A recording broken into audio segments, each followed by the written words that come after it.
ओम शांति 19 जून 2024 बाप दादा मधुबन मुरली 19/6/2024। मीठे बच्चे, सबसे मूल सेवा है बाप की याद में रहना और दूसरे को याद दिलाना। तुम किसी को भी बाप का परिचय दे उनका कल्याण कर सकते हो। இனிமையான குழந்தைகளே, அனைத்தையும் விட முக்கியமான சேவை பாபாவின் நினைவில் இருப்பது மற்றும் மற்றவர்களுக்கு நினைவூட்டுவது। அனைவருக்கும் நீங்கள் பாபாவின் அறிமுகம் கொடுத்து அவர்களுக்கு நன்மை செய்ய முடியும்।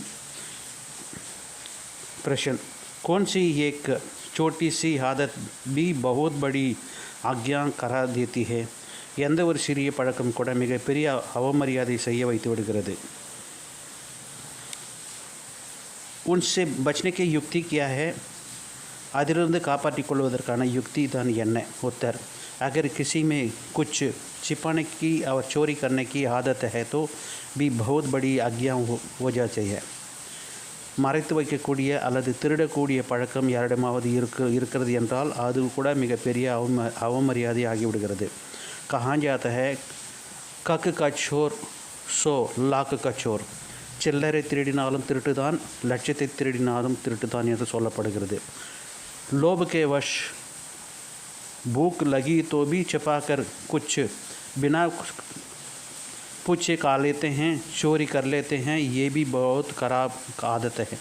பேராசையின் வசமாகி பசி வந்ததும் கேட்காமல் மறைத்து வைத்து சாப்பிடுவது, திருடுவது போன்றவை மிக மோசமான பழக்க வழக்கமாகும்। उस आदत से बचने के लिए ब्रह्मा बाप समान ट्रस्टी बनो। இந்த பழக்கத்திலிருந்து தன்னை காப்பாற்றிக் கொள்வதற்காக ब्रह्मा बाबाவுக்கு சமமாக ட்ரஸ்டியாக ஆகுங்கள்। जो भी ऐसा आदतें हैं वह बाप को सच सच सुना दो। இப்படி என்னவெல்லாம் பழக்கம் இருக்கிறதோ அவற்றை பாபாவிடம் உண்மையாக சொல்லிவிடுங்கள்। ओम शांति। रूहानी बाप रूहानी बच्चों को समझाते हैं। बच्चे जानते हैं हम बेहद का बाप के सामने बैठे हैं, हम ईश्वरीय परिवार के हैं, ईश्वर निराकार हैं, ये भी जानते हैं। तुम आत्मा अभिमानी होकर बैठो। ஆன்மீக தந்தை வந்து ஆன்மீக குழந்தைகளுக்கு புரிய வைக்கிறார்। நாம் எல்லையற்ற தந்தைக்கு முன்னால் அமர்ந்திருக்கிறோம் என்று குழந்தைகள் தெரிந்திருக்கிறீர்கள்। நாம் ஈஸ்வரி குடும்பத்தை சார்ந்தவர்களாக இருக்கிறோம்। ஈஸ்வரன் நிராகார், சரீரமற்றவர் என்பதை கூட தெரிந்திருக்கிறீர்கள்। நீங்கள் ஆத்ம அபிமானியாக அமர்ந்திருக்கிறீர்கள்। अब उसमें कोई साइंस घमंड का भी हठयोग आदि करने की बात ही नहीं। இதில் அறிவியலுக்கான விஷயமோ அல்லது அட்டயோகம் போன்றவை செய்வதற்கான விஷயமோ இங்கே கிடையாது। ये भी बुद्धि का काम है, इस शरीर का कुछ भी काम नहीं है। अटयोग में शरीर का काम रहता है। ये बच्चे समझ, बाप के सामने हम बैठे हैं। இதில் அறிவியலுக்கான விஷயமோ அல்லது அட்டயோகம் போன்றவையோ செய்வதற்கான விஷயம் கிடையாது। இது ராஜயோகம், புத்தியினுடைய வேலையாகும்। இந்த சரீரத்துக்கு எந்த வேலையும் கிடையாது। அட்டயோகத்தில் சரீரத்துக்கான விஷயம் இருக்கிறது। यहाँ बच्चे समझ बाप के सामने हम बैठे हैं। இங்கே நாம் குழந்தைகள் என்று புரிந்து கொண்டு தந்தைக்கு முன்னால் அமர்ந்திருக்கிறோம்। जानते हैं कि बाप हमको पढ़ाते हैं। एक तो कहते हैं अपने को आत्मा समझे बाप को याद करो तो मीठे बच्चे तुम्हारा सब पाप कट जाएगा। நாம் பாபா நமக்கு படிப்பித்து கொண்டிருக்கிறார் என்று தெரிந்திருக்கிறோம்। தன்னை ஆத்மா என்று புரிந்து தந்தையை நினைவு செய்தால் இனிமையான குழந்தைகளாக உங்களுக்கு அனைத்து பாவங்களும் அழிந்துவிடும் என்று பாபா சொல்கிறார்। और चक्कर पे रहो, औरों को भी सर्विस कर आप समान बनाओ। बाप एक एक को बैठ देखते हैं कि ये क्या सर्विस करते हैं। स्थूल सेवा करते हैं, सूक्ष्म सेवा करते हैं या मूल सेवा करते हैं। கூடவே சக்கரத்தை சுட்டுங்கள், மற்றவர்களுக்கு சேவை செய்து தனக்கு சமமாக ஆக்குங்கள்। இவர் என்ன சேவை செய்து கொண்டிருக்கிறார் என்று பாபா ஒவ்வொருவரையும் வந்து பார்க்கிறார்। ஸ்தூல சேவை செய்கிறாரா, சூக்ஷ்ம சேவை செய்கிறாரா அல்லது முக்கியமான மற்ற சேவையை செய்கிறாரா என்று பார்க்கிறார்। एक एक को बाप देखते हैं, ये सबको बाप का परिचय देते हैं। मूल बात है ये, हर एक बच्चे को बाप का परिचय देते हैं, औरों को समझाते हैं कि बाप कहते हैं मुझे याद करो तो तुम्हारा जन्म जन्मांतर का पाप मिट जाएगा। ஒவ்வொருவரையும் பாபா பார்க்கிறார்। இவரை அனைவருக்கும் பாபாவின் அறிமுகத்தை கொடுக்கிறாரா என்பதுதான் முக்கியமான விஷயம்। ஒவ்வொரு குழந்தைக்கும் பாபாவின் அறிமுகத்தை கொடுக்கிறார்கள்। என்னை நினைவு செய்வதன் மூலம் உங்கள் பிறவிக்கான பாவம் அழிந்துவிடும் என்று பாபா சொல்வதாக மற்றவர்களுக்கு புரிய வைக்கிறார்கள்। कहाँ तक इस सर्विस में रहते हैं, अपने से भेंट करते हैं। सबसे जास्ती सर्विस कौन करते हैं? क्यों नहीं मैं इनमें ही जास्ती सर्विस करूं। इनमें ही जास्ती याद की यात्रा में दौड़ पहन सकते हैं या नहीं, हर एक को बाबा को देखना है। बाबा हर एक को समझा कर पूछते हैं, क्या क्या सेवा करते हो? தங்களுக்குள்ளே ஒப்பிட்டுக் கொள்கிறார்கள். அனைவரையும் விட அதிகமான சேவை யார் செய்கிறார்கள், எந்த அளவு சேவை செய்கிறார்கள், இவரை விட நான் அதிகமான சேவை செய்யக்கூடாது, இவரை விட அதிகமாக நினைவு யாத்திரையில் ஓட முடியுமா முடியாதா? ஒவ்வொருவரையும் பாபா பார்க்கிறார். பாபா ஒவ்வொருவரிடமும் செய்தியை கேட்கிறார், என்னென்ன சேவை செய்கிறீர்கள் என்று. कोई को बाप का परिचय दे, उनका कल्याण करते हैं, टाइम वेस्ट तो नहीं करते हैं। मूल बात है ये है, इस समय सब अर्पण हैं। वेद के बाप को कोई भी नहीं जानते हैं, बाप से वर्षा जरूर मिलता है। तुम बच्चे को मुक्ति जीवन मुक्ति धाम में दोनों बुद्धि में हैं। बच्चों को ये भी समझाना है कि हम अब पढ़ रहे हैं, फिर स्वर्ग में जाकर जीवन मुक्ति का राज्य पाएंगे। நேரத்தை வீணாக்குவதில்லை தானே, இதுதான் முக்கியமான விஷயம். இந்த நேரம் அனைவரும் அனாதையாக இருக்கிறார்கள். எல்லையற்ற தந்தையை யாருமே தெரிந்து கொள்ளவில்லை. தந்தையிடமிருந்து கண்டிப்பாக ஆஸ்தி கிடைக்கிறது. குழந்தைகளாகிய உங்களுக்கு முக்தியும் மற்றும் ஜீவன் முக்தியும் இரண்டுமே புத்தியில் இருக்கிறது. இப்போது நாம் படித்து கொண்டிருக்கிறோம் என்பதையும் கூட குழந்தைகள் புரிந்து கொள்ள முடியும். பிறகு சொர்க்கத்திற்கு வந்து ஜீவன் முக்திக்கான ராஜ்ய பாக்கியத்தையும் பெறுகிறார்கள். बाकी ढेर आत्मा हैं भी दूसरे धर्म वाले हैं, ये भी तो कोई को भी नहीं रहेंगे, सिर्फ हम ही भारत में रहेंगे। बाप बच्चे को बैठ समझ सिखलाते हैं, बुद्धि में क्या क्या रहना चाहिए। यहाँ तुम संगम युग पर बैठे हो तो कान पान का भी शुद्ध पवित्र रहना चाहिए। சொர்க்கத்திற்கு வந்து ஜீவன் முக்திக்கான ராஜ்ய பாகியத்தை பெறுவார்கள். மற்றபடி பிற தர்மத்தை சார்ந்த ஆத்மாக்கள் யாரும் சொர்க்கத்தில் வரமாட்டார்கள். நாம் மட்டும்தான் பாரதத்தில் இருப்போம். புத்தியில் என்னென்ன இருக்க வேண்டும் என்று பாபா குழந்தைகளுக்கு அமர்ந்து கற்பிக்கிறார். நீங்கள் சங்கம் யுகத்தில் இருக்கிறீர்கள் என்றால் கண்டிப்பாக சாப்பிடுவது பானம் அருந்துவது கூட சுத்தமாக தூய்மையாக இருக்க வேண்டும். जानते हो हम भविष्य में सर्वगुण संपन्न 16 कला संपूर्ण निर्विकारी बनते हैं। ये महिमा शरीरधारी आत्माओं की है, सिर्फ आत्मा की महिमा तो नहीं, हर एक आत्मा का पाठ अपना अपना है जो यहाँ आकर बजाती है। நாம் எதிர்காலத்தில் சர்வகுணம் நிறைந்தவர்கள், 16 கலைகள் முழுமையான நிர்விகாரிகளாக விகாரமற்றவர்களாக ஆகிறோம் என்று தெரிந்து உள்ளீர்கள். இந்த மகிமை சரீரம் கொண்ட ஆத்மாக்களுக்காகும். ஆத்மாக்களுக்கு மட்டும்தான் மகிமை என்பது கிடையாது. இங்கே வந்து நடிப்பை நடிக்கக்கூடிய ஒவ்வொரு ஆத்மாவின் பாகமும் தனிப்பட்டதாக இருக்கிறது. तुम्हारी बुद्धि में एम एंड ऑब्जेक्ट हमको हीन जैसा बनना है। बाप फरमान देते हैं, बच्चे पवित्र बनो। पूछेंगे कैसा पवित्र हैं, क्योंकि माया का तूफान बहुत आती है, बुद्धि कहाँ कहाँ चली जाती है। நாம் இவர்களை லட்சுமி நாராயணன் போல ஆக வேண்டும் என்றது உங்களுடைய புத்தியில் குறிக்கோளாக இருக்கிறது. பாபாவின் கட்டளை குழந்தைகளை தூய்மையாகுங்கள். எப்படி தூய்மையாக இருப்பது என்று கேட்கிறார்கள். ஏனெனில் மாயையின் புயல் நிறைய வருகிறது. बुद्धि कहाँ कहाँ चली जाती, बुद्धि एंगलों में पोईविடுகிறது. उनका कैसा छोड़े, बच्चों की बुद्धि में तो चलती है और कोई की बुद्धि में नहीं चलती। बाप टीचर गुरु उनको तुमको मिला है, ये भी तुम जानती हो। ऊंचे ऊंचे भगवान हैं, वह टीचर भी है, बाप भी है, टीचर भी है, ज्ञान का सागर भी है।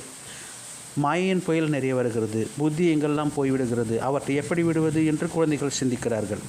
வேறு யாருடைய புத்தியிலும் இப்படி சிந்திப்பதில்லை. தந்தை, ஆசிரியர், குரு கூட உங்களுக்கு கிடைத்திருக்கிறார். உயர்ந்ததிலும் உயர்ந்த பகவான் என்பதை கூட நீங்கள் தெரிந்து உள்ளீர்கள். அவர் தந்தையாகவும் இருக்கிறார், ஆசிரியராகவும் இருக்கிறார், ஞான கடலாகவும் இருக்கிறார். बाप आए हैं हम आत्माओं के साथ ले जाने के लिए। सतयुग में बहुत थोड़े देवी देवता रहते थे, ये बातें तुम्हारे सिवाय और कोई कभी बुद्धि में नहीं रहती। तुम्हारे बुद्धि में भी कि विनाश के बाद हम भी छोड़ देंगे। ஆத்மாக்களாகிய நம்மை தன் கூடவே அழைத்து செல்வதற்காக பாபா வந்திருக்கிறார். சத்தியுகத்தில் மிக குறைந்த எண்ணிக்கையில் தேவி தேவதைகள் இருக்கிறார்கள். இந்த விஷயங்கள் உங்களை தவிர வேறு யாருடைய புத்தியிலும் இருக்காது. விநாச காலத்திற்கு பிறகு நாம் மட்டும்தான் இருப்போம் என்று உங்களுடைய புத்தியில் இருக்கிறது. மற்ற இந்த அனைத்து தர்மத்தை சார்ந்தவர்களும் கண்டங்களும் போன்றவைகளும் இருக்காது. हम ही विश्व का मालिक होंगे, हमारा ही एक राज्य होगा, बहुत सुख का राज्य होगा। बाकी इसमें वैरायटी पद भी पाएंगे। हमारा क्या पद है, हम कितनी रूहानी सेवा करते हैं। நாம் தான் உலகத்திற்கு எஜமானர்களாக ஆகப் போகிறோம். நம்முடைய ஒரு ராஜ்யம் மட்டும்தான் இருக்கும், மிகுந்த சுகம் நிறைந்த ராஜ்யமாக சக்தியுகத்தில் இருக்கும். மற்றபடி இதில் விதவிதமான பதவி வகிப்பவர்களும் இருப்பார்கள். நம்முடைய பதவி என்னவாக இருக்கும்? நாம் எந்த அளவு ஆன்மீக சேவை செய்கிறோம்? பாபா கூட கேட்கிறார். ऐसा नहीं, बाबा अंतर्यामी हैं, बच्चे हर एक खुद समझ सकते हैं हम क्या कर रहे हैं. ज़रूर समझते होंगे. पहले नंबर में सेवा तो यह दादा ही करते हैं श्रीमत पर. घड़ी घड़ी बाप समझाते हैं, मीठे बच्चों अपने को आत्मा समझो, देहाभिमान को छोड़ो. பாபா அனைவருடைய மனதிற்குள் இருப்பதை அறிபவர், அந்தர்யாமி என்பது கிடையாது. நாம் என்ன செய்து கொண்டிருக்கிறோம் என்று குழந்தைகள் ஒவ்வொருவரும் தன்னை தெரிந்து கொள்ள முடியும். முதல் நம்பர் சேவையை இந்த தாதா பிரம்மா பாபா தான் ஸ்ரீமத் படி செய்து கொண்டிருக்கிறார் என்பது கண்டிப்பாக புரிந்து கொள்ள முடியும். அடிக்கடி பாபா புரிய வைக்கிறார், இனிமேலும் இனிமையான குழந்தைகளை தன்னை ஆத்மா என்று புரிந்து கொள்ளுங்கள், தேவ அபிமானத்தை விடுங்கள். ஆத்மா कितना समय समझती है, कितना समय समझती है, ये पक्का करना है. आम आत्मा बाप को याद करना है, इसमें ही बेड़ा पार होगा. याद करते करते पुराना दुनिया से नई दुनिया में चले जाएंगे. अभी बाकी थोड़ा समय है, फिर हम अपने सुखधाम में पहुंच जाएंगे. मुख्य रूहानी सेवा है सबको बाप का परिचय देना. ये है सबसे सहज बात. ஆத்மா என்று எவ்வளவு நேரம் புரிந்து கொள்கிறீர்கள்? நான் ஆத்மா என்பதை உறுதிப்படுத்த வேண்டும். ஆத்மாவை நினைவு செய்ய வேண்டும். இதன் மூலம் தான் படகு கரையேறுகிறது. நினைவு செய்து செய்து பழைய உலகத்திலிருந்து புதிய உலகத்திற்கு சென்று விடுவோம். இப்போது மீதம் கொஞ்ச நேரம்தான் இருக்கிறது, பிறகு நம்முடைய சுகதாமத்திற்கு சென்று விடுவோம். முக்கிய ரூஹானி சேவை சப்கோ பாப்கா பரிச்சேதனை. முக்கியமான ஆன்மீக சேவை அனைவருக்கும் பாபாவின் அறிமுகத்தை கொடுப்பது. இது அனைவரிடம் விட சகஜமான விஷயமாகும். स्थूल सर्विस करने में भोजन बनाना, भोजन खाना में भी मेहनत लगती है.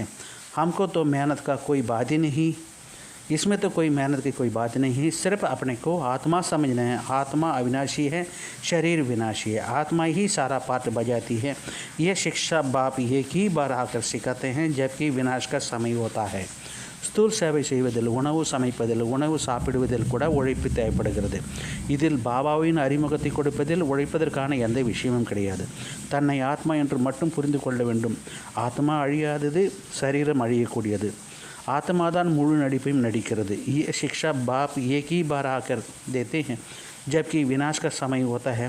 नई दुनिया में है, यही देवी देवता थी, उसमें ज़रूर जाना है. बाकी सारी दुनिया को शांति धाम जाना है. ये पुरानी दुनिया रहेगी नहीं.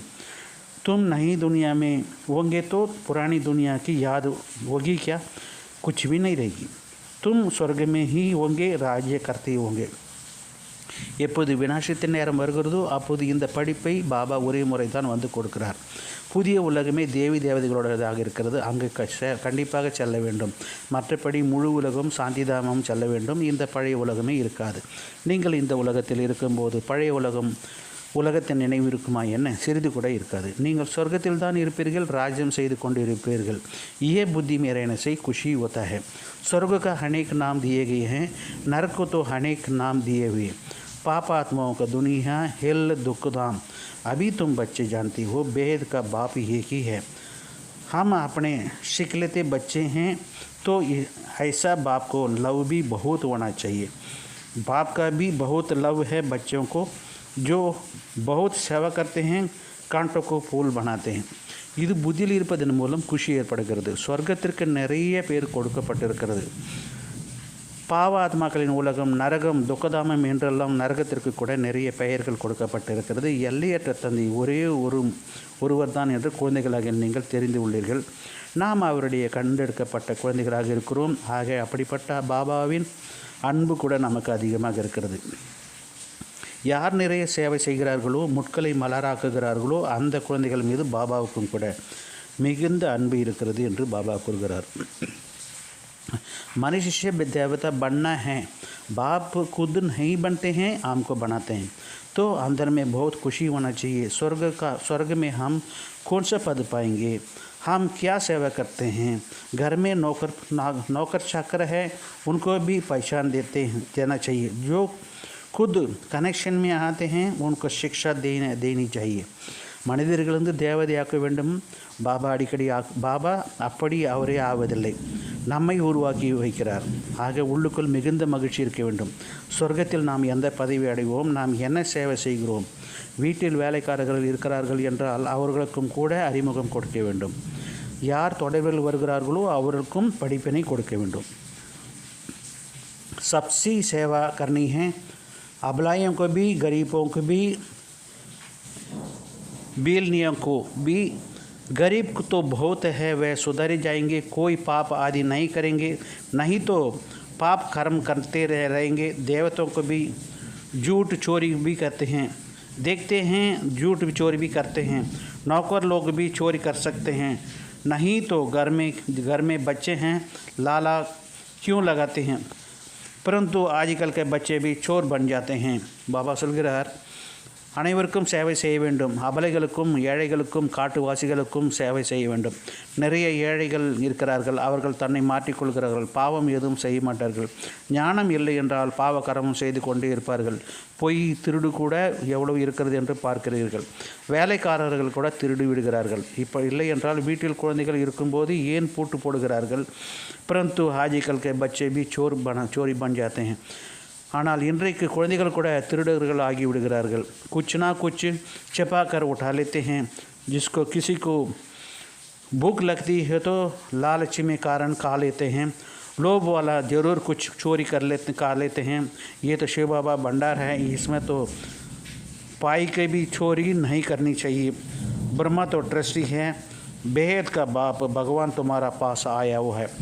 இன்றைக்கு குழந்தைகள் கூட திருடுகள் ஆகிவிடுகிறார்கள். எதையேனும் மறைத்து வைத்து எடுத்துக்கொள்கிறார்கள். யாருக்காவது பசி எடுத்தது என்றால் பேராசை காரணமாக எடுத்து சாப்பிட்டு விடுகிறார்கள். பேராசை உடையவர்கள் கண்டிப்பாக ஏதேனும் திருடி சாப்பிட்டு விடுகிறார்கள். இது சிவபாபாவின் பண்டாரா ஆகும். இதில் அனா பைசா கூட திருடக்கூடாது. பிரம்மா ட்ரஸ்டியாக இருக்கிறார். எல்லையற்ற தந்தை பகவான் உங்களிடம் வந்திருக்கிறார். பகவானுடைய வீட்டில் எப்போதாவது யாராவது திருடுவார்களா என்ன? சொப்பன் में भी नहीं, கனவில் கூட திருட மாட்டார்கள். तुम जानते हो ऊंचे तो ऊंचे शिव भगवान हैं, उनके ये हम सब बच्चे हैं, तो हमको देवी देवता दैवी कर्म करने चाहिए. तुम चोरी करने वालों को भी जेल में जाकर ज्ञान दे सकते हो. यहाँ क्या चोरी करेंगे? कभी हम उठाए हैं, कोई चीज़ उठाकर खाई, ये भी चोरी है. कोई भी चीज़ छुपा कर बिगैर पूछे उठाना भी नहीं चाहिए. கனவில் கூட திருட மாட்டார்கள். உயர்ந்ததிலும் உயர்ந்த பகவான் என்று நீங்கள் தெரிந்து உள்ளீர்கள். நாம் அவருடைய குழந்தைகளாக இருக்கிறோம். ஆகையால் நாம் தெய்வீக காரியம் செய்யக்கூடியவர்கள். நீங்கள் திருடுபவர்களுக்கு கூட ஜெயிலில் சென்று ஞானம் கொடுக்கிறீர்கள். ஆக இப்படி இங்கே எப்படி திருட முடியும்? சில நேரம் மாம்பழம் எடுக்கிறார்கள், ஏதேனும் பொருளை எடுத்து சாப்பிடுகிறார்கள் என்றால் இது கூட திருட்டு அல்லவா? எந்த பொருளையும் கேட்காமல் எடுப்பது கூட குற்றமாகும். हाथ भी नहीं लगाना चाहिए. शिव बाबा हमारा बाप है, ये सुनते हैं, देखते भी हैं, पूछते हैं बच्चे को कोई अवगुण तो नहीं, अगर कोई अवगुण है तो सुना दो. दाल में दे दो, दान दे दो. दान में देकर फिर कोई अवज्ञा करे तो बहुत सजाएं खाई पड़ेगी. चोरी की आदत बहुत बुरी होती है. बाबा சொல்கிறார், இங்கே எப்படி திருட முடியும்? சிலருக்கு மாம்பழம் எடுக்கிறார்கள், கை கூட வைக்கக்கூடாது. சிவபாபா நம்முடைய தந்தையாக இருக்கிறார். அவர் கேட்கிறார், பார்க்கிறார், குழந்தைகளிடம் எந்த அவமானமும் இல்லை தானே என்று. ஏதாவது அவகுணம் இருந்தால் சொல்லிவிடுங்கள், தானாக கொடுத்து விடுங்கள் என்று கேட்கிறார். தானமாக கொடுத்து விடுங்கள். தானமாக கொடுத்து விட்டு பிறகு ஏதேனும் அவமரியாதை செய்தால் மிகுந்த தண்டனை அடைவார்கள். திருடக்கூடிய பழக்கம் மிகவும் மோசமான பழக்கமாகும். समझो कोई साइकिल उठाते हैं, पकड़ जाते हैं. कोई दुकान में गए हैं, बिस्कुट है डिब्बा छिपा लेते हैं, कोई छोटी मोटी चीज़ें छिपा लेती हैं. दुकान वाले बड़ी संभाल कर रखते हैं. तो ये भी बहुत बड़ी गवर्नमेंट है. पांडव गवर्नमेंट अपना देवी राज्य स्थापना कर रहे हैं. திருடக்கூடிய பழக்கம் மிகவும் மோசமானது. யாரேனும் சைக்கிள் எடுத்து திருடி விட்டார்கள் என்றால் பிடிபட்டு விடுகிறார்கள். கடைக்கு செல்லும்போது பிஸ்கட் டப்பாவை மறைத்து வைத்து விடுகிறார்கள், அல்லது வேறு பொருள்கள் ஏதேனும் சிறிய பொருள்களை மறைத்து வைத்து விடுகிறார்கள். கடைக்காரர்கள் மிகவும் பாதுகாக்கிறார்கள். ஆக இது கூட பெரிய அரசாங்கமாகும். ஈஸ்வரிய அரசாங்கம் கூட பெரியதாகும். பாண்டவ அரசாங்கம் தன்னுடைய தெய்வீக ராஜ்யத்தை ஸ்தாபனை செய்து கொண்டிருக்கிறது. बाप कहते हैं, मैं तो राज्य नहीं करता हूँ, तुम पांडवी राज्य करते हो. उन्हों को भी फिर पांडवपति कृष्णा को कह देते हैं. पांडव पिता कौन हैं तुम जानते हो, सामने बैठा है. हर एक अंदर में समझ सकते हैं हम बाबा क्या सेवा करते हैं. நானும் ராஜ்யம் செய்வதில்லை என்று சிவபாபா கூறுகிறார். பாண்டவர்களாகிய நீங்கள் தான் ராஜ்யம் செய்கிறீர்கள். அவர்கள் பாண்டவபதி என்று கிருஷ்ணரை சொல்லிவிட்டார்கள். பாண்டவர்களின் தந்தை யார்? அவர் எதிரில் அமர்ந்திருக்கிறார் என்று நீங்கள் தெரிந்து உள்ளீர்கள். நாம் பாபாவினுடைய சேவையில் என்ன சேவை செய்கிறோம் என்று ஒவ்வொருவரும் உள்ளுக்குள் புரிந்து கொள்ள முடியும். बाबा हमको शिव का बादशाही देते हैं, खुद वानप्रस्थ में चले जाते हैं, कितनी निष्काम सेवा करते हैं, सब सुखी और शांत हो जाते हैं. वे तो सिर्फ कहते हैं विश्व में शांति हो, शांति का प्राइस देते रहते हैं. यहाँ तुम बच्चे जानते हो हमको तो बहुत भारी प्राइस मिलती है. பாபா நமக்கு உலகத்தின் அரசாட்சியை கொடுத்துவிட்டு அவர் வான்பிரஸ்தத்துக்கு சென்று விடுகிறார். எவ்வளவு தன்னலமற்ற சேவை செய்கிறார். அனைவரும் சுகமாக அமைதியாக ஆகிவிடுகிறார்கள். மனிதர்களோ உலகத்தில் அமைதி ஏற்பட வேண்டும் மட்டும் என்று சொல்கிறார்கள். பரிசுக்காக பரிசுகளையும் கொடுத்து அமைதிக்காக பரிசுகளும் கொடுத்து கொண்டிருக்கிறார்கள். நமக்கு இங்கே பெரிய பரிசு கிடைக்கிறது என்று குழந்தைகளாக நீங்கள் தெரிந்து உள்ளீர்கள். जो अच्छी सर्विस करते हैं उनको बड़ी प्राइस मिलती है. ऊंची से ऊंची सेवा है. बाप का परिचय देना है ये तो कोई भी कर सकते हैं. बच्चे को ये देवता बनना है तो सेवा भी ज़रूर करना चाहिए. इनको देखो ये भी अलौकिक परिवार वाला था ना, इनका बाबा कराया, इसमें प्रवेश कर इनको भी करते हैं तो तुमको भी बहुत ही ये सेवा करनी चाहिए. यार நல்ல சேவை செய்கிறார்களோ அவர்களுக்கு பெரிய பரிசு கிடைக்கிறது. உயர்ந்ததிலும் உயர்ந்த சேவை பாபாவின் அறிமுகத்தை கொடுப்பதாகும். இதை யார் வேண்டுமானாலும் செய்ய முடியும். குழந்தைகளுக்கு தேவதையாக வேண்டும் என்றால் சேவை கூட செய்ய வேண்டும். இவரை பிரம்மாபாவை பாருங்கள். இவர் கூட லௌகிக குடும்பத்தை சேர்ந்தவராக தானே இருந்தார். இவர் மூலமாக பாபா செய்விக்கிறார். இவருக்குள் பிரவேசம் செய்து இதை செய்யுங்கள் என்று இவருக்கு கட்டளையிடுகிறார். ஆக உங்களுக்கும் சொல்கிறார். इनको कैसे कहेंगे? हमारे में प्रवेश होकर खड़ाए हैं. करण करावन हार बाबा है. बैठे बैठे कहाँ ये छोड़ो, ये तो चीची दुनिया है. चलो वैकुंठ. अब वैकुंठ का मालिक बनना है. बस वैराग्य आ गया. सब समझते हैं इनको क्या हुआ है. इतना अच्छा ज़बरदस्त फ़ायदा वाले व्यापारी ये क्या करते हैं? पता थोड़ी था ये कि ये जाके ये बनेंगे. நமக்கு எப்படி சொல்வார்? எனக்குள் பிரம்மா பாபா பிரவேசமாகி இருக்கிறார். அதாவது எனக்குள் பிரம்மா பாபா சொல்கிறார், எனக்குள் சிவபாபா பிரவேசமாகி இருக்கிறார். செய்பவர் செய்விப்பவராக சிவபாபா இருக்கிறார். பிரம்மாவுக்கு கூறினார், இதை விடுங்கள், இதுவோ அழுக்கான உலகம், வைகுண்டத்திற்கு செல்லுங்கள். இப்பொழுது வைகுண்டத்திற்கு எஜமானர் ஆக வேண்டும். வைராகியம் பிரம்மா பாபாவுக்கு வந்துவிட்டது. அவ்வளோதான். அனைவரும் நினைத்தனர், இவருக்கு பிரம்மாபாவுக்கு என்ன ஆயிற்று? இவ்வளோ பெரிய லாபம் ஈட்டும் வைர வியாபாரத்தை விட்டுவிட்டார். இவர் என்ன ஆகப் போகிறார் என்று யாருக்குமே தெரியவில்லை. அனைத்தையும் விடுவது பெரிய விஷயமா என்ன? அனைத்தையும் தியாகம் செய்து விட்டார் பிரம்மாபாபா. அவ்வளோதான். மேலும் அனைவரையும் தியாகம் செய்வித்தார். बच्चे को भी त्याग कराया है. ये जब ये रूहानी सेवा करनी है, सबको पवित्र बनाया है. सब कहते हैं ये ज्ञान अमृत पीने आते हैं. नाम माता का ले लिया है. ओम राधे के पास ज्ञान अमृत पीने जाते थे. किसने यह युक्ति रची? शिव बाबा ने इसमें प्रवेश कर कितनी अच्छी युक्ति रची है. जो कोई आएगा ज्ञान अमृत पिएंगे. குழந்தைகளையும், அதாவது பெண் குழந்தைகள் தியாகம் செய்தார்கள். அனைவரும் தியாகம் செய்வித்தார். இப்போது இந்த ஆன்மீக சேவை செய்ய வேண்டும். அனைவரையும் தூய்மையாக்க வேண்டும். நாங்கள் ஞானாமிர்தம் குடிக்கப் போகிறோம் என்று அனைவரும் கூறினார்கள். அம்மாவின் பெயரையும் சொன்னார்கள். ஓம் ராதையின் ஞானாமிர்தம் குடிக்க சென்றனர். யார் இந்த யுக்தியை படைத்தது? சிவபாபா இவருக்குள் பிரவேசமாகி, சிவபாபா பிரம்மாவுக்குள் பிரவேசமாகி எவ்வளவு நல்ல யுக்தி படைத்திருக்கிறார். யார் வந்தாலும் ஞானாமிர்தம் குடிப்பார்கள். அமிர்தத்தை விடுத்து விஷத்தை அருந்தலாமா என்று பாடல் கூட இருக்கிறது. विष छोड़ ज्ञान अमृति पीकर पावन देवता बनना है. शुरू में ये बाती थी, कोई भी आता तो उनको कहते हैं पावन बनो. अमृत पीना है तो विष को छोड़ देना चाहिए. पावन वैकुंठ का मालिक बनना है तो एक दो को ही याद करना है. एक को याद करना है तो ज़रूर झगड़ा वो चलता था. शुरू की खिटपिट भी अभी तक चलती आई. அமிர்தத்தை விடுத்து விஷத்தை அருந்தலாமா என்று பாடல் இருக்கிறது. விஷத்தை விடுத்து ஞான அமிர்தம் குடித்து தூய்மையாக தேவதையாக வேண்டும். யார் வந்தாலும் அவர்களிடம் தூய்மையாக ஆகுங்கள் என்று சொன்னார்கள். அமிர்தத்தை குடிக்க வேண்டுமானால் விஷத்தை விட்டுவிட வேண்டும். ஆரம்பத்தில் இந்த விஷயங்கள் இருந்தன. தூய்மையான வைகுண்டத்தில் எஜமானர் ஆக வேண்டும் என்றால் ஒருவரையே நினைவு செய்ய வேண்டும். ஆக கண்டிப்பாக சண்டை ஏற்படும் அல்லவா? ஆரம்பத்தில் வந்த பிரச்சனைகள் இப்போது வரை நடந்து கொண்டிருக்கிறது. अबलाइयों पर कितने अत्याचार होती है, कितना तुम बहुत पक्के होते हैं जाएंगे, फिर समझेंगे पवित्रता का अच्छी है। उनके लिए ही ये पुकारते हैं, बाबा आकर हमको पावन बनाओ। पहले तुम्हारा भी कैरेक्टर क्या थी, अभी क्या बन रहे हो? आगे तो देवताओं का आगे जाकर कहते हैं हम पापी हैं, அவளைகள் மீதும் எவ்வளவு கொடுமைகள் செய்யப்பட்டன, எந்தளவு நீங்கள் மிகவும் உறுதியாக ஆகி கொண்டே செல்வீர்களோ அந்த அளவுக்கு தூய்மையும் மிகவும் நல்லது என்று புரிந்து கொள்ளுவீர்கள்.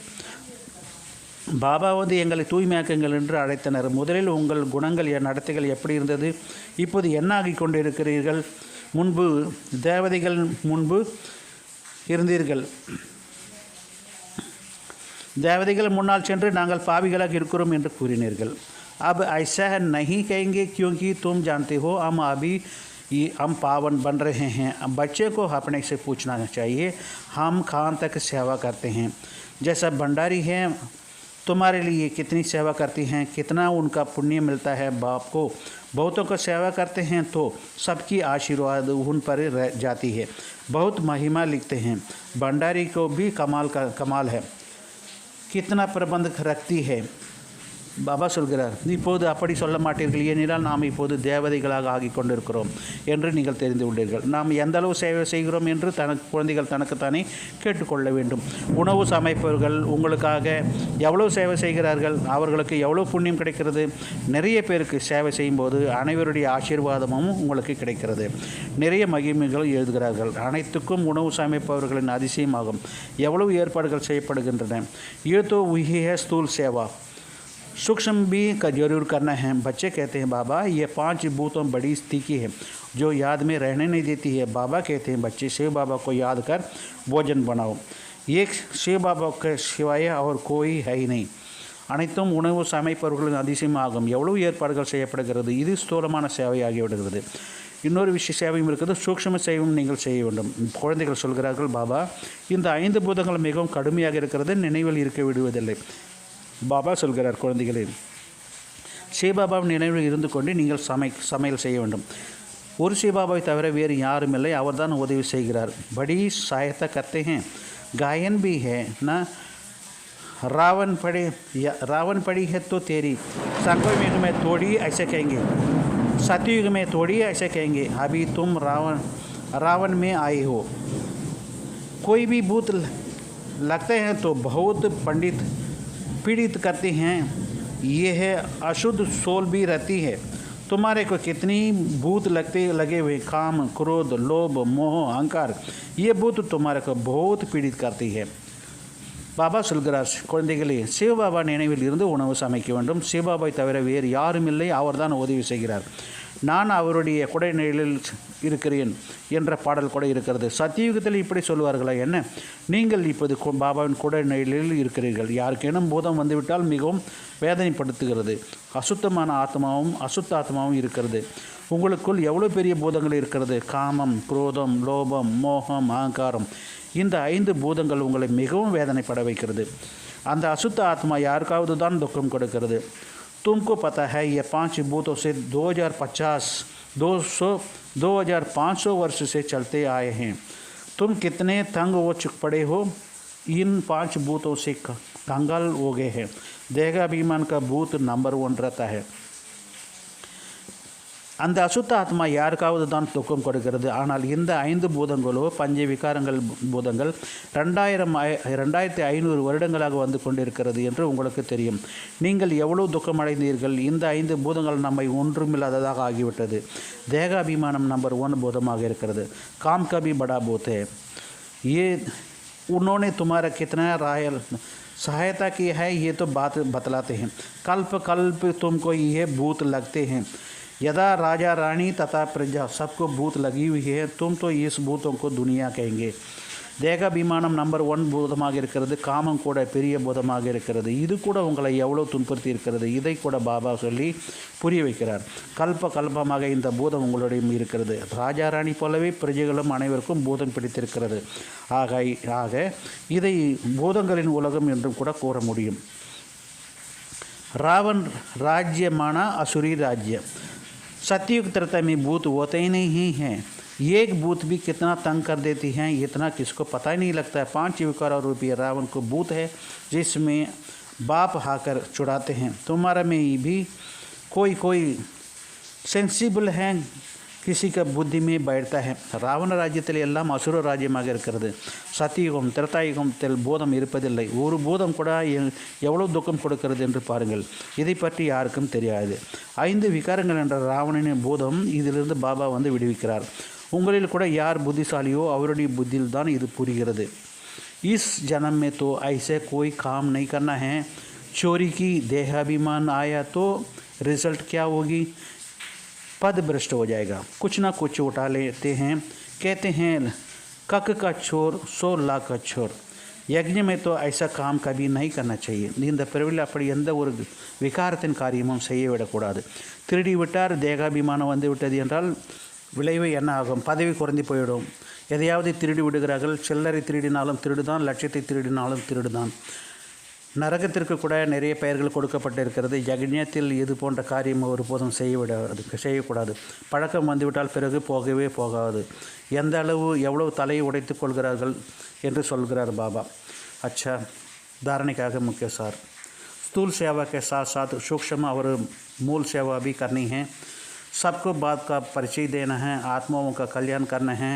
याद की यात्रा में रहना, ये भी सच्ची सेवा है. इसी सेवा में बिजी रहना है. अपना समय वेस्ट नहीं करना है.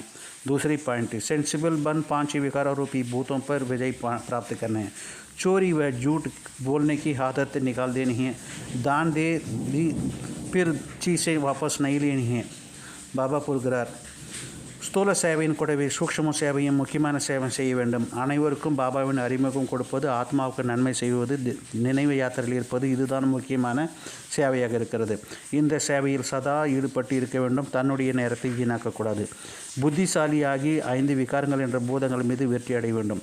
திருட்டு அல்லது பொய் பேசும் பழக்கத்தை நீக்கிவிட வேண்டும். தானமாக கொடுத்த பொருளை திரும்ப பெறக்கூடாது. वरदान, शरीर के व्याधियों के चिंतन में मुक्त, ज्ञान चिंता व रचिता चिंतन करने वाला शुभ चिंतक भव. शरीर நோய்கள் மற்றும் சிந்தனையில் இருந்து விடுபட்டு ஞான சிந்தனை மற்றும் சுப சிந்தனை செய்யக்கூடிய சுப சிந்தனையாளர் ஆகுக. இந்த வரதானத்தின் விசாரத்தை பாருங்கள். एक है शरीर की व्याधि आना, एक है व्याधि में ही दिल लगाना. व्याधि आना तो भावी है, लेकिन श्रेष्ठ स्थिति का हिल जाना यह बंधन मुक्त की निशानी है, बंधन युक्त की निशानी है. जो शरीर के व्याधि के चिंतन से मुक्त रहे, स्वचिंतन या ज्ञान चिंतन में रहना है, ये भी शुभ चिंतन का है. प्रकृति के चिंतन ज़्यादा करने का चिंता रूप में ही जाता है. इस बंधन से मुक्त होना है, इसको कर्मातीत स्थिति कहा जाता है. பாபா சொல்கிறார், சரீரத்துக்கு நோய் வருவது என்பது ஒன்றும் புதியதல்ல. நோயில் அசைந்து விடக்கூடாது. நோய் வருவது விதிக்கப்பட்டிருக்கிறது. ஆனால் சிரேஷ்ட ஸ்திதியில் அசைந்து விடுவது என்பது பந்தன முக்தியின் அடையாளமாகும். யார் சரீர நோயின் சிந்தனையில் இருந்து விடுபட்டு இருந்து சுப சிந்தனை ஞான சிந்தனை செய்கிறார்களோ அவர்களாம் சுப சிந்தனையாளர்களாக ஆகிறார்கள். இயற்கையின் சிந்தனை தேகம் மற்றும் தேக சம்பந்தமானவை அதிகம் செய்வதால் கவலை ரூபமாக இருக்கிறது. இந்த பந்தனத்தில் விடுப்பது தான் கர்மாத்தித் நிலை என்று பாடப்படுகிறது. ஸ்லோகன், स्नेह की शक्ति समस्या रूपी पहाड़ को पानी जैसा हल्का बना देना. அன்பின் சக்தியானது பிரச்சனை என்ற மலையை தண்ணீர் போல லேசாக்கி விடுகிறது. अच्छा, मीठे मीठे सीख लेते बच्चों प्रति माता पिता बाप दादा का याद किया और गुड मॉर्निंग. रूहानी बाप की रूहानी बच्चों को नमस्ते. हम रूहानी बच्चों की रूहानी बाप दादा दोनों को याद किया. गुड मॉर्निंग, नमस्ते. ओम शांति, ओम शांति, ओम शांति.